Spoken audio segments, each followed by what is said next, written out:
धन्यवाद मैडम। आज के इस प्रशिक्षण में पधारे हमारे मेहमान और हमारे guardian doctor NK. Sharma ji, जो एडिशनल डायरेक्टर सीड स्वामी केशवानंद राजस्थान कृषि विश्वविद्यालय बीकानेर में हैं। डॉक्टर मुकेश कुमार जी जाट, जो रीजनल मैनेजर एनएससी जो जयपुर में हैं। आर.के. दादी साहब, डायरेक्टर एनएससी सीएसएफ सरदार शेर, और डॉक्टर गौरव राय जो ई नाम से पधारे हैं। और हमारे डॉक्टर सरमन सिंह जी जो एरिया मैनेजर है सूरतगढ़ के अंदर एनएससी में। डॉक्टर कुलवंत मील जी जो मार्केटिंग इंचार्ज हैं। और हमारे बीच में अभी पधारे नूर साहब, और इसको से पधारे हमारे लांबा जी, और हमारे ऑफिस में और हमारे पधारे हुए एफपीओ के मैनेजर या डायरेक्टर और डीलर्स और किसान भाइयों। आज के इस कार्यक्रम में जैसे सर ने बताया, आपके मुकेश जी ने भी बताया, दादी साहब ने भी बताया कि सीड के बारे में, लेकिन मैं थोड़ा सा ये बताना चाह रहा था कि कृषि विज्ञान केंद्र जो यहाँ पे आपके क्षेत्र में है, ये क्यों खोला गया, थोड़ा सा इसके बारे में भी चर्चा कर लूँगा। लेकिन इससे पहले एक बात बताना चाहूँगा कि अपन खेती करते हैं और सब खेती से जुड़े हुए हैं। तो खेती करने से पहले ये किसी भी चीज़ को चयन करने से पहले 3 चीज़ों का आवश्यक रूप से चयन करने के लिए उसका अवलोकन करना है। वो 3 चीज़ है अपनी जलवायु, जमीन और जीन्स। जलवायु कैसी है वहाँ की, जमीन कैसी है, और उसके बाद में जीन्स में वैरायटी अपनी जो किस्में है, इन तीनों का तालमेल होना जरूरी है। अगर कोई वैरायटी है, मान लिया जाए अच्छी पैदावार दे रही है, अच्छी उसकी पोटेंशियल यील्ड है, अच्छा है, लेकिन हो सकता है कि अपने इस जमीन में इस जलवायु के अंदर वो कम दे रही हो सकता है कि यहाँ पे उससे भी दुगनी दे सकते हैं। तो इसी वजह से अब सर ने भी बताया था कि प्रत्येक राजस्थान 10 भागों में बांटा हुआ है, और 10 भाग भी एक भाग, प्रत्येक भाग 2 या 3 या 4 एईएस में भी बांटा हुआ है। क्यों बांटा हुआ है? ये जलवायु और जमीन के आधार पर बांटा हुआ है। तो अपनी जो जमीन है उसके आधार पे चयन करने के लिए और जलवायु के आधार पे चयन करने के लिए और विभिन्न किस्मों का तालमेल, तीनों का जो अवलोकन है, जो स्टडी होती है, वो कृषि विज्ञान केंद्र पे ही होती है। अब कृषि विज्ञान केंद्र की स्थापना इसीलिए की गई है क्योंकि यहाँ के जो लोकल एईएस जो क्लाइमेटिक जोन है उसके आधार पर जितने भी किस्मों का है वो यहाँ पर हमारा अध्ययन होता है, और अध्ययन होकर के और किसानों को बताया जाता है। किसानों को बताने के लिए हमारे जो कृषि विज्ञान केंद्र है, तो हमारे स्टाफ के अंदर सस्य विज्ञान, हॉर्टिकल्चर, उद्यान विज्ञान, पशुपालन विज्ञान और मृदा विज्ञान और प्रोटेक्शन यानी कि कीट विज्ञान और व्याधि विज्ञान, इन दोनों में से एक होता है। उसके बाद में अपने लेडीज के लिए, अपने पोषण के लिए है होम साइंस का या पोषण से या ह्यूमन न्यूट्रिशन से कोई एक है, और एक हमारे वैज्ञानिक होता है वो प्रसार वैज्ञानिक होता है। तो ये 6 वैज्ञानिक हमारे केवीके पे उपलब्ध होते हैं। 7 का ही अलग अलग कार्य है, और वो अपने सब्जेक्ट का जो नॉलेज है वो किसानों तक किसी भी तरीके से, जो हमारे कृषि विज्ञान केंद्र में 4-5 तरीके हैं, उस तरीकों से किसानों तक पहुंचाते हैं। अब सबसे पहले हमारा जो प्रोग्राम होता है वो प्रशिक्षण देना होता है। प्रशिक्षण के अंदर हम पहला तो यहाँ है कि किसान भाई और किसान महिलाएं या फिर यूथ जो युवा साथी है उनके लिए हम कृषि विज्ञान केंद्र पर ट्रेनिंग करते हैं। अब वो आपकी इच्छा है कि किस सब्जेक्ट पर आप ट्रेनिंग लेना चाहते हैं। जैसे आपके अलग अलग एफपीओ है, मैं सभी से रिक्वेस्ट करूंगा कि अपने अपने जो एफपीओ बना रखे हैं वो उनके आपका जो जिस पर एफपीओ है वो अपने किसानों को यहाँ ट्रेनिंग के लिए अवश्य लेके आए, और उनके लिए यहाँ पे ट्रेनिंग की सारी सुविधाएं उपलब्ध होगी, और सुविधाओं के साथ साथ हम जो खर्चा होगा वो हमारा ही होगा, आपका जरूरत नहीं है, हम आपसे नहीं लेंगे। लेकिन आप ट्रेनिंग के लिए उन्हीं सब्जेक्ट पर हम उनको ट्रेनिंग करें। दूसरी बात है लोकल किसानों के अगर समस्या होती है, जैसे फील्ड के अंदर समस्या आ गई, किसी गांव में समस्या आ गई, उस गांव के अंदर अगर ज़्यादा समस्या है तो हमारी टीम उस गांव में जाएगी और उसका समस्या का निराकरण करके भी आएगी। तीसरी बात कि अगर किसी एक इंडिविजुअल किसान की प्रॉब्लम है तो वो अपनी समस्या लेकर के किसान अपने एवीके पे आ जाए और वो अपनी समस्या का समाधान पाते जाए। इसके साथ ही हम क्या है कि नई जो वैरायटी आती है उनका सबसे पहले हर यूनिट का कृषि विज्ञान केंद्र से लगाते हैं। तो अब जैसे हमारे कैफेटेरिया लगा रखा है, किसानों के लिए लगा रखा है, इसमें अभी आप बाहर देखोगे तो फ्रंट के अंदर चने की 10 वैरायटी है, जो सारी नई वैरायटी है। अब 10 वैरायटी को 3 बार एप्लीकेशन करके लगाया। एक क्यारी के अंदर हो सकता है कि कोई पशु हो या फिर बाहरी कारण के कारण उसका रिजल्ट नहीं आया, तो हमने 3 बार एक क्यारी को 3 बार में एक वैरायटी को 3 बार में अलग अलग क्यारी में लगाया।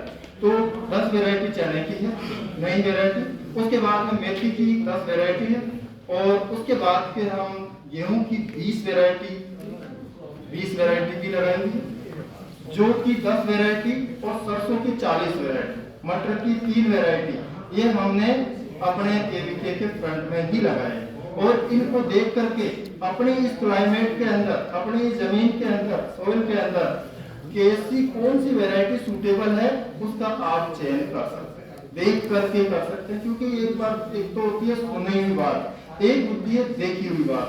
तो देखी हुई बात को अगर अपन ज्यादा उस पर विश्वास करेंगे तो आप देख करके कि यहाँ इस एरिया में कौन सी वैरायटी सूटेबल है। इसके साथ ही साथ हम क्या करते हैं कि हमारा एक और काम है कि किसानों के खेत पर भी प्रदर्शन हम लगाते हैं।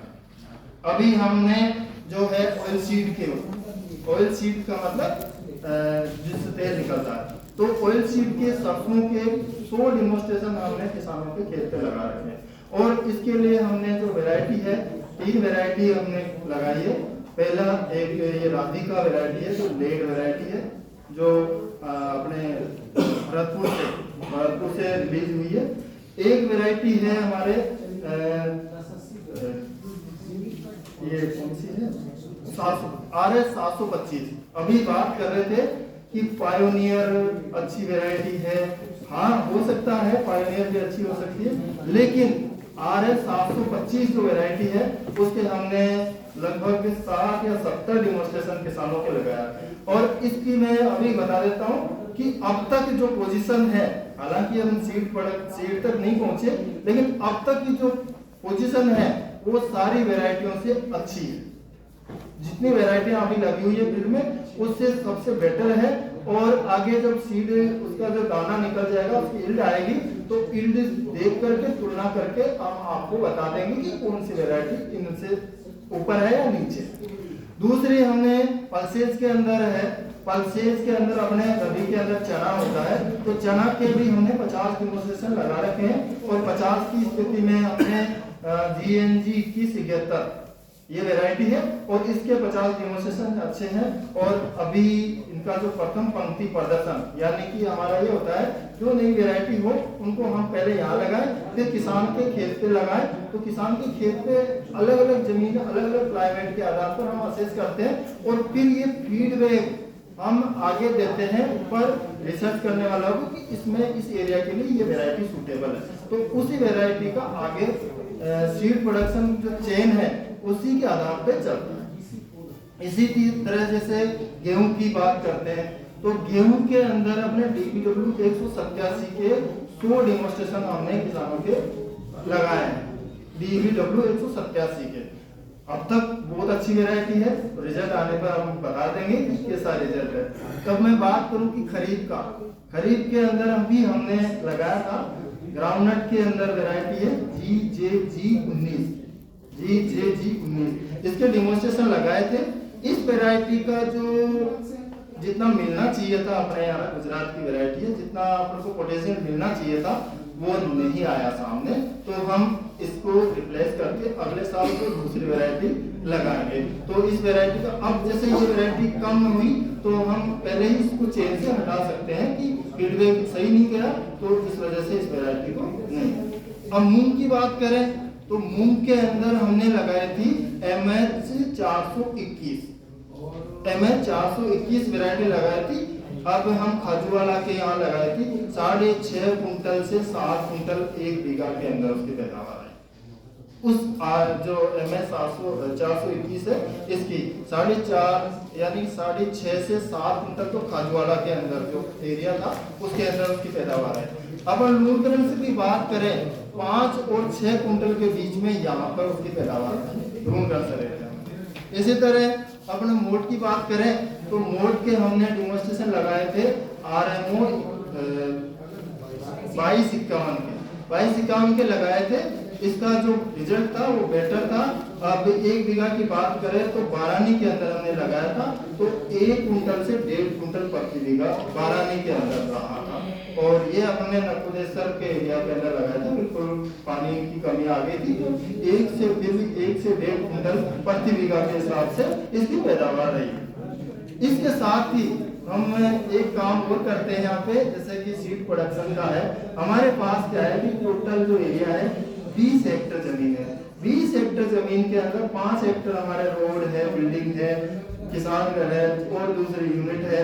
इस तरह से यूनिट हमने डेवलप कर रखी है। उसके बाद में 15 हेक्टेयर एरिया है, उसके अंदर हमने सीड प्रोडक्शन लेते हैं, बीज उत्पादन लेते हैं। तो बीज उत्पादन का अभी जो हमारा है तो GNG 2171 चना का ब्रीडर सीड हमारे पास है। तो वो किसानों के लिए हमारा ये बीज नहीं है, लेकिन डिमांड ये रहती है कि जैसे पहले हम क्या करते थे, ब्रीडर सीड देते थे, एजेंसी को दे देते। जैसे कि अभी आपने जाट साहब ने बताया कि हम ये लोग हमसे ब्रीडर सीड ले जाते हैं, उसको मल्टीप्लिकेशन आगे, यानी जो मात्र पौधा है, मात्र सीड है, वो यहाँ से उनके लिए हम तैयार करते हैं। और हमारी जो टोटल टीम है उसमें इंस्पेक्शन करके और ब्रीडर सीड उनको उपलब्ध कराते हैं। तो हमारे टारगेट है 100 कुंटल बीज का, तो 100 कुंटल बीज उनको देंगे। इसके अलावा हम किसानों के लिए भी तैयार करते हैं, तो 2171 का ही किसानों के लिए भी आगे चना हमारे पास उपलब्ध रहेगा।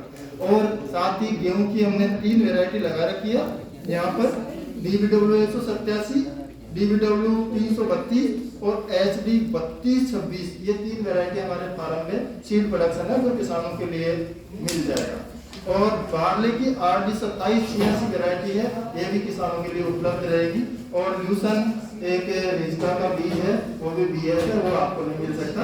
इसके साथ ही आप दादी साहब बता रहे थे कि आप सोइल टेस्टिंग के लिए गंगानगर जा सकते हैं। अब ये सुविधा अपने इस यूनिट में भी यानी कृषि विज्ञान केंद्र पर भी उपलब्ध है। हाँ, लेकिन ये है EC और PS, जो तुरंत आपको उसका रिजल्ट मिल जाए, EC और PS। बाकी डिटेल अगर जाना हो तो आप बीकानेर से भी करवा सकते हैं, गंगानगर से भी करवा सकते हैं। लेकिन जो तुरंत अपने काम की चीजें है, EC कितनी है, PS कितना है, वो आप सैंपल लाओ और पानी का और मिट्टी का, और तुरंत उसी वक्त आप उसका रिजल्ट देख करके और अपनी क्रॉप लगा सकते हो। इसके साथ ही हमारे जो है एक पोषण वाटिका मैडम ने तैयार कर रखा है, तो उसमें क्या है कि अपने स्वास्थ्य का ध्यान रखते हो। अपना स्वास्थ्य यानी कि फसल का स्वास्थ्य तो है, इसके साथ में अपना स्वास्थ्य कि अपने मार्केट से सब्जी लाते हैं, मार्केट से फल सब्जी सारा जो लाते हैं। अब हमने किचन गार्डन डेवलप किया है कि साल भर तक उस किचन का छोटा सा एरिया, उस एरिया से साल भर सब्जी खाएं तो अपन पौष्टिक जो सब्जी मिलेगी। अपन को 17 या 19 तत्व की जरूरत होती है, अपन को पौधे को 17 की होती है, लेकिन अपन को 19 की जरूरत होती है। वो 19 पोषक तत्व और बिना किसी केमिकल के घर पे लगा करके और हर किसान रख सकता है। उसके अंदर कुछ पौधे भी लगाए और कुछ सब्जी भी लगाए, तो साल भर रोटेशन के अंदर छोटा सा एक कैफेटेरिया बना करके और उसका भी एक डेमोन्स्ट्रेशन यूनिट हमने लगा रखी है, ताकि किसान भाई उसको देख करके अपने घर पे लगाएं। और मैं आशा करता हूं कि ये यूनिटें देख करके और चयन करके और किसान एडॉप्ट करेंगे। धन्यवाद।